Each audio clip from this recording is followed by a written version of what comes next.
Hello dear children, today we are going to discuss about History Chapter 9 Women and Caste Reforms.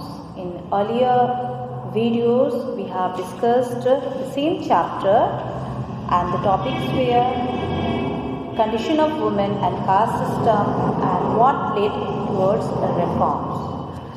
And today we will be discussing about the women reforms. So what reforms occurred in our society during 19th century and who were the people who worked for the reforms or who were the people who were behind these reforms which occurred in our society. So first of all we are going to discuss about Sati system and the movement which started against the Sati system.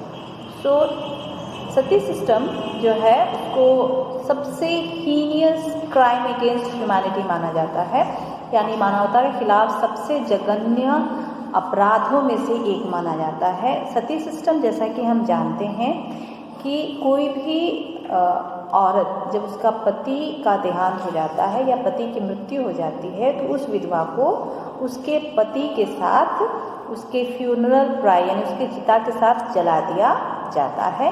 और ये system हमारे society में बहुत ही prevalent था, बहुत ही ज़्यादा देखने को 19th सेंचुरी के पहले मिलता था। तो जो ऑर्थोडॉक्स हिंदूज थे यानी रूढ़िवादी परंपरा रूढ़िवादी विचारों के जो हिंदूज थे उनका ये विचार था कि सती अगर कोई औरत हो रही है तो उसके पति की आत्मा को जल्दी मुक्ति मिलेगी और वो जो औरत सती हो रही है, जो विधवा सती हो रही है, उसको देवी का स्थान प्राप्त होगा। उसका आत्मा जो है एक प्योर सोल बन के, उसका एक पुण्यात्मा बन के एक देवी का स्थान प्राप्त करेगी, ये मानना था। लेकिन कारण उसके पीछे का कारण कुछ और था। ज़्यादातर क्या होता था कि कोई भी औरत जो थी वो खुद से तैयार नहीं होती थी सती होने के लिए, उस पर दबाव डाला जाता था, उसको इवन क्या कहते हैं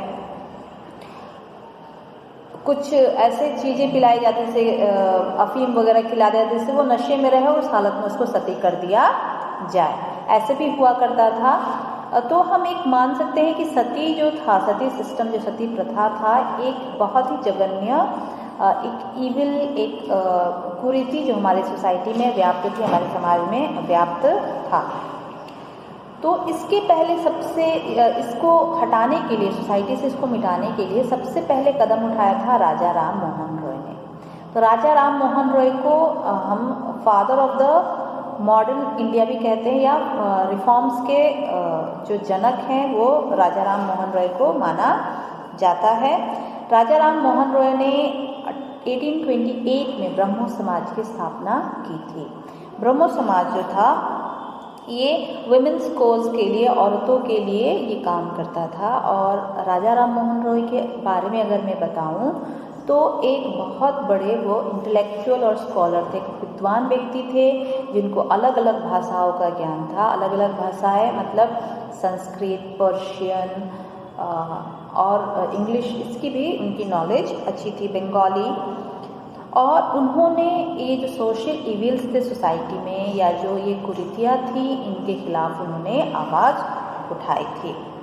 और उनका जो आर्ग्यूमेंट्स था या जो वो तथ्य रखते थे, फैक्ट्स जो रखते थे, वो हमारे धर्म ग्रंथों से लिया हुआ था।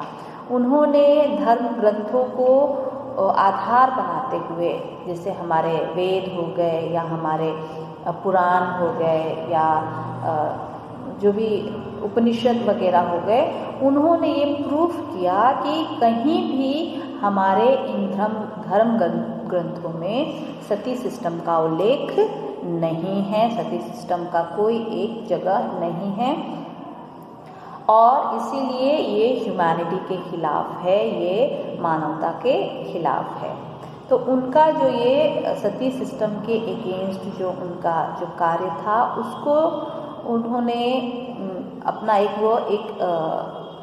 जर्नल निकालते थे या हम कहेंगे कि पत्रिका निकालते थे जिसका नाम था संवाद कौमुदी।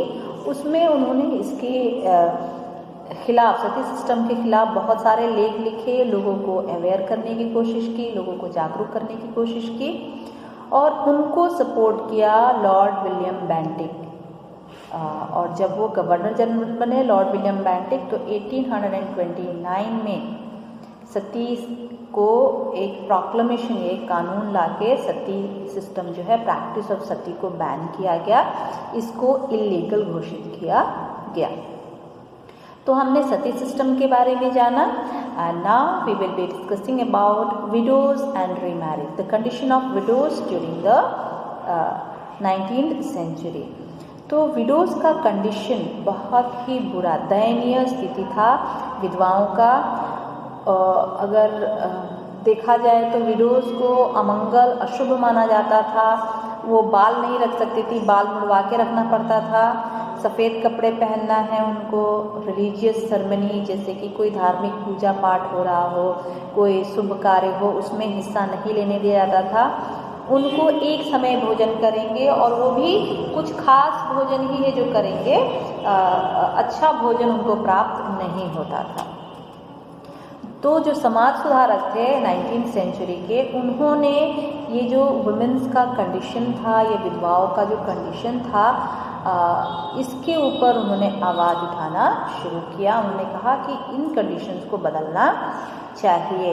इसमें औरतों का बिल्कुल ही कोई दोष नहीं है अगर वह विधवा हो जा रही हैं। जैसे मैंने पिछले वीडियो में बताया था कि चाइल्ड मैरिज जो था, ये इसका प्रमुख कारण था, क्योंकि बचपन में शादी होने के बाद जो भी भारत में चाइल्ड मॉर्टेलिटी रेट यानी मृत्यु दर ज़्यादा थी और जो लोग मर जाते थे उनकी विधवाएं जो थी उनको बहुत कष्ट सहना पड़ता था।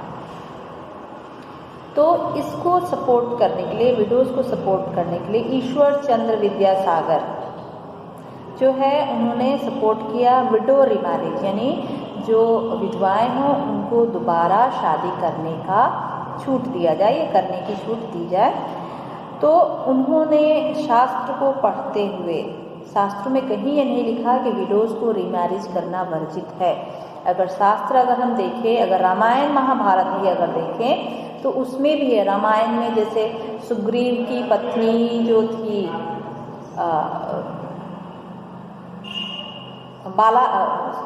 बाली की पत्नी जो थी, उसको सुग्रीव ने फिर उससे शादी की, ठीक है। और विभीषण ने भी रावण की पत्नी मंदोदरी से शादी की। यानी कहीं भी हमारे शास्त्रों में ये उल्लेख नहीं था कि विडो रिमैरिजेस प्रोहिबिटेड है या जो विधवाएं हैं वो दोबारा शादी उनकी नहीं हो सकती है। तो जो ऑर्थोडॉक्स हिंदूज थे या जो हिंदूज जो बहुत ज़्यादा रूढ़िवादी विचारों के, पुराने ख्यालों के थे, वो इससे खुश नहीं थे। वो नहीं चाहते थे कि हिंदू रिमैरिज एक्ट को लाया जाए, यानी विधवाओं का फिर से विवाह जो हो उसके लिए एक्ट लाया गया। हिंदू रिमैरिज एक्ट 1856 में लाया गया। उन्होंने बहुत कोशिशें की कि इस एक्ट को या इस कानून को पास नहीं होने दिया जाए।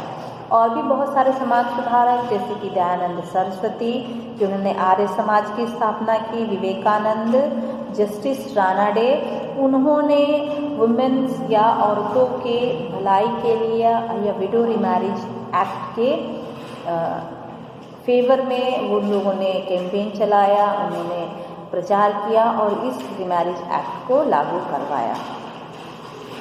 वेस्टर्न इंडिया में, यानी वेस्टर्न वर्ल्ड जो हमारा इंडिया है, महाराष्ट्र, गुजरात, इस जगह यहाँ जो रिफॉर्म्स थे या जो समाज सुधार का काम था ये करने वाले थे विष्णु शास्त्री।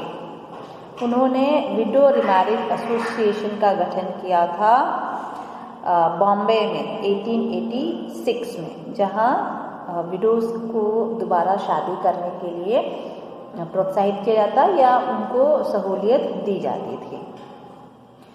Professor D.K. कार्वे, इन्होंने विडो होम्स की स्थापना की थी पुणे में, यानी जो विधवाएं हैं उनको रहने के लिए, जो समाज से निकाली हुई, घर से निकाली हुई, उनके लिए घर की स्थापना या घर बनाया था। विडो होम जिसको कह सकते हैं, इससे विधवा अनाथालय जैसे होता है उसी तरह एक घर बनाया था। कुंडुकुरी वैरिसलिंगम, ये आंध्र प्रदेश के एक रिफॉर्मर थे, समाज सुधारक थे और विडो रिमैरिज के डायरेक्शन में, यानी उस दिशा में भी उन्होंने काम किया था। और उन्होंने जो विमेंस का कंडीशन या विधवाओं का जो कंडीशन है साउथ इंडिया में, उसको सुधारने की बात रखी, लोगों को जागरूक किया। दादा भाई नौरोजी, वो भी बहुत बड़े समाज सुधारक थे, या हम उसको ओल्ड मैन ऑफ इंडिया भी कहते हैं। तो उन्होंने रस्त गुफ्तार, जो उनका न्यूज़पेपर था, उन्होंने विडो रिमैरिज को सही ठहराया, और जो रिफॉर्म्स सोसाइटी में हो रहे थे, जो सुधार सोसाइटी में हो रहे थे, उनको उन्होंने सही ठहराया। तो इस तरह से हम देख सकते हैं कि जो भी रिफॉर्म्स या समाज सुधार हुए, उसको लाने वाले जो समाज सुधारक थे उन्होंने प्रोपोगेट किया, और ब्रिटिश गवर्नमेंट ने भी उनका साथ दिया। और जो सोशल इविल्स, या हम कहेंगे सामाजिक कुरीतियाँ, या जो बुरा जो रीति रिवाज हमारे समाज में था, उसको ख़त्म करने की कोशिश की गई। औरतों के कंडीशन को, उनकी स्थिति को बेहतर बनाने की, उनको और सुधार लाया जाए, इसके लिए औरतों की स्थिति को बेहतर किया जाए, विडोज़ को जीने का हक मिले, उनको दोबारा शादी करने, क्योंकि मेन अगर उनकी पत्नी मर जाती थी तो उनको शादी करने का, उनको विवाह करने का छूट था, तो विधवाओं को भी पुनर्विवाह करने की छूट दी जाए, इसके लिए एक्ट लाया गया। बहुत सारे समाज सुधारक जैसे दयानंद सरस्वती, ईश्वर चंद्र विद्यासागर, विवेकानंद, जस्टिस रानाडे, कुंडुकुरी वरसलिंगम और विष्णु शास्त्री, इन्होंने, या दादा भाई नौरोजी, इन्होंने वुमेन्स कोज के लिए, औरतों के उत्थान के लिए, उनकी भलाई के लिए उन्होंने काम किया। सो चिल्ड्रन, हाँ, आज के इस वीडियो में इतना ही। नेक्स्ट वीडियो में मैं फिर मिलूँगी आपसे, तब तक के लिए बाय।